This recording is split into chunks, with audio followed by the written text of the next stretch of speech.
The village of Kanyaga was hushed that evening. Dorine had been hiding all day, but something felt off. A faint rustling came from outside the hut. Her grandmother whispered, "Stay quiet, child," as she placed a trembling hand over Dorine's. The faint glow from Dorine's hair reflected off the walls, casting golden beams that seemed to stretch into the darkness. Suddenly, the door creaked open, and a shadow fell across the floor.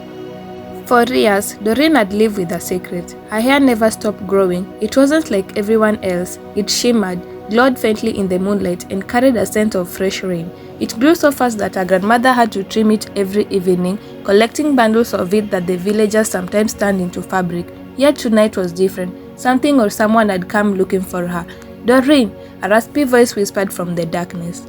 Dorine's hair was not only her extraordinary future. Her skin had a sun-kissed glow, and her eyes sparkled like dew on grass. Wherever she walked, flowers seemed to bloom and animals followed her as though enchanted. But beauty was a double-edged sword. Some villagers adored her, believing she was a gift from the gods, while others whispered that she was cursed. Women envied her, while men couldn't stop staring. Her grandmother Mama Lela often kept her hidden. One morning, after a night of restless dreams, Dorine's hair grew twice its usual length. Mama Lela tried to braid it, but it spilled out of her hands, like liquid gold. "Something is wrong, my child," Mama Lela murmured. "Your gift, it's changing."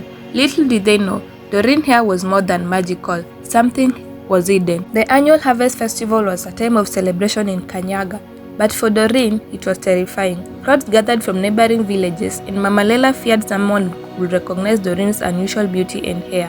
Against her grandmother's wishes, Dorine decided to attend. She wove her hair into a giant bun, covered it with a scarf, and stepped into the bustling square. The drums beat loudly, and dancers twirled in the firelight. Everything was fine until a gust of wind blew her scarf away. Gasped with the hair, a hush fell over the crowd. Her hair was unraveled, cascading down to the ground in shimmering waves. For a moment, everyone stood frozen, and then a man yelled, "She's bewitched!" Dorine and Mama Lela barely escaped the mob that night. With torches and shouts, the villagers followed them into the forest. As day ran, Dorine's hair glowed like a beacon, making it impossible to hide. "We need to cut it," Mama Lela cried. "No, grandmother, it's part of me." In the midst of their argument, they stumbled into a clearing, where an old tree with strange carvings stood. Mama Lela froze. "This is the sacred tree of the forgotten ones. Maybe it can protect us." Dorine touched the tree, and the hair began to glow even brighter. The carving started to move, forming words that no one had read in generations. The words on the tree read, "When the golden-haired one touched the sacred tree, the truth of birth shall set her free." Mama Lela gasped. "You are never meant to be hidden, Dorine. Your destiny is greater than I ever imagined." "But what does it mean?" Dorine asked. Before Mama Lela could even answer, the villagers arrived, their torches casting ominous shadows. One man wearing a feathered headdress stepped forward. "She must be brought to the elders," he declared. The elders sat in circle, their faces etched with wisdom and worry. The man in feathered headdress introduced himself as Kamau, the guardian of the village secret. "She is not cursed," Kamau said, silencing the crowd. "She is a child of the ancients." Mama Lela faced pale. "You mean the ones who disappeared generations ago?" Kamau nodded. "Her hair is a sign. The last time we saw such power, it brought both blessings and ruin." Kamau shared the legend of the ancients, a tribe gifted with extraordinary powers. They disappeared after a great war, leaving behind their secrets locked in the sacred tree. "You are the descendant of them," Kamau said. "Your hair is more than beauty, it's power, but power attracts gender." Dorine struggled to accept their newfound identity. She looked at her hair now shimmering with hues of gold and silver. "What am I supposed to do?" One elder noticed a crescent-shaped mark on Dorine's wrist, something Mama Lela had always dismissed as a birthmark. "It's the mark of the moon," the elder said. "She's the key to unlocking the ancient's power." That night, under the full moon, Dorine's hair grew longer than ever. It wrapped around her like armor, and she felt a surge of energy coursing through her veins. The seer among the elders had a vision of destruction. If Dorine's powers fell into the wrong hands, Kanyaga and the neighboring villages would be destroyed. "You must leave," the seer told Dorine. "Your presence here puts everyone in danger." Mama Lela wept, but she knew it was true. "You must go, my child. Find your purpose." The morning Dorine left Kanyaga, the air was thick with sorrow. Her grandmother wept quietly, pressing a woven bag into her hands. "This is all I can give you," Mama Lela said, her voice trembling. Inside the bag were herbs, a gourd of water, and a small comb carved from bone. Dorine hugged her tightly. "I'll return one day, I promise." The wilderness stretched endlessly before her. The towering trees swayed as though whispering secrets, and the paths were covered in vines. She walked for hours, and her golden hair trailing behind her like a river of light. Birds chirped above, and small animals darted out of her way, staring at her as though she didn't belong. At dusk, she found a quiet spot by a stream and rested. As she dipped her hands into the cool water, her reflection startled her. Her hair seemed to shimmer brighter under the twilight, and her eyes glowed faintly. She whispered to herself, "Who am I becoming?" The next morning, as Dorine ventured deeper into the jungle, she heard footsteps behind her. Whipping around, she saw a tall man dressed in tattered robes, his face hidden in a hood, but his voice was calm and confident. "Are you lost, golden-haired one?" he asked, leaning on a wooden staff. Dorine tensed. "Who are you? Why are you following me?" He laughed softly. "I'm not following you. I'm here to guide you. The ancients whispered of you coming." The man introduced himself as Nuru, a wanderer who had spent years studying the forgotten legends of the land. He claimed to know where the ancient temple was hidden, a place where Dorine could find answers. Though wary, Dorine decided to trust him. She couldn't ignore the way he seemed to know so much about her, even details she hadn't shared with anyone. The journey with Nuru was long. They entered a dense forest known as the Forest of Trials, a place whispered about in the fearful tones by villagers. "The forest will test you," Nuru warned. "It knows your fears and your weaknesses." Dorine felt the weight of his words as the forest grew darker. Strange whispers filled the air, and shadows moved even when there was no light. At one point, she saw an apparition of Mama Leila, her face twisted with anger. "Why did you leave me?" the vision snarled. "You've doomed us all." Dorine froze, tears streaming down her face. "This isn't real," she whispered, clutching her hair for comfort. Slowly the illusion faded. Nuru, watching from a distance, nodded approvingly. "You are stronger than you think," he said. Emerging from the forest, they stumbled upon an abandoned village. The huts were overgrown with vines and the air was silent. "This was once a thriving place," Nuru said, his voice heavy with sorrow. "The ancients lived here before they disappeared." Dorine wandered through the ruins in her hair, catching a broken beams and shattered pottery. In the center of the village stood a large stone altar, carved with symbols similar to those on the sacred tree of Kanya. As she approached, her hair began to glow brighter, and a faint humming filled the air. She placed her hand on the altar, and suddenly visions flooded her mind. She saw people who looked like her, golden-haired and radiant, building cities, healing the sick and controlling the elements. "They were magnificent," she whispered. "What happened to them?" Nuru's expression darkened. "Powers invites envy. Their own people betrayed them." Following the clues from the altar, Nuru led Dorine to the location of the ancient temple. It was hidden deep within the jungle, surrounded by thorny vines that seemed alive.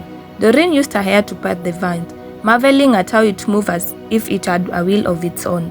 The temple was a towering structure made of black stone, its walls covered in glowing symbols. Inside, the air was thick with magic. Dorine felt her hair tingling as if it recognized the place. At the center of the temple was a large pool of water, perfectly still and shimmering like mirror. "This is the well of memory," Nuru said. "It holds the secrets of the ancients, but it also demands a price."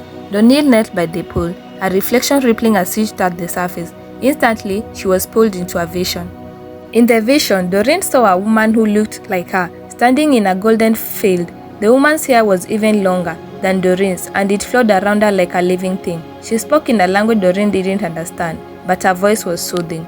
Dorine suddenly realized the woman, her ancestor, the first of the golden-haired ones. The vision shifted to a great war where the ancients fought against shadowy figures. Many of them fell and the survivors fled, scattering their descendants across the land.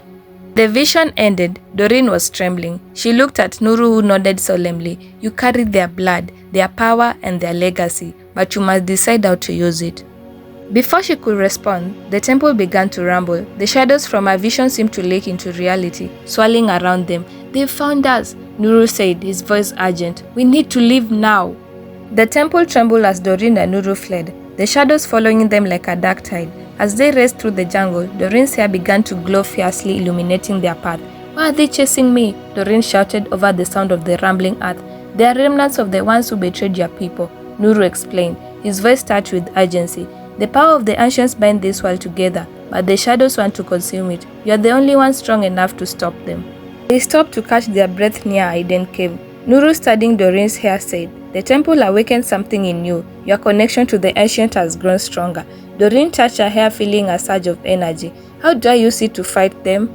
Nuru hesitated. Your hair is more than a weapon. It can heal, protect, and destroy. But the more you use it, the more it ties you to the land. If you are not careful, you might lose yourself. As they rested, the cave wall seemed to whisper. Dorine leaned closer and the whispers formed words. Return to the beginning. What does it mean? She asked Nuru. He looked grave. The secret tree in the Kanyaga, it was the final piece of destiny. As they prepared to journey back to Kanyaga, Nuru became increasingly quiet. He seemed distracted, glancing over his shoulder as if expecting someone. Dorine tried to trust him, but her knees crept into her heart. On the second night, they camped near a river. Dorine noticed Nuru studying her hair while she slept.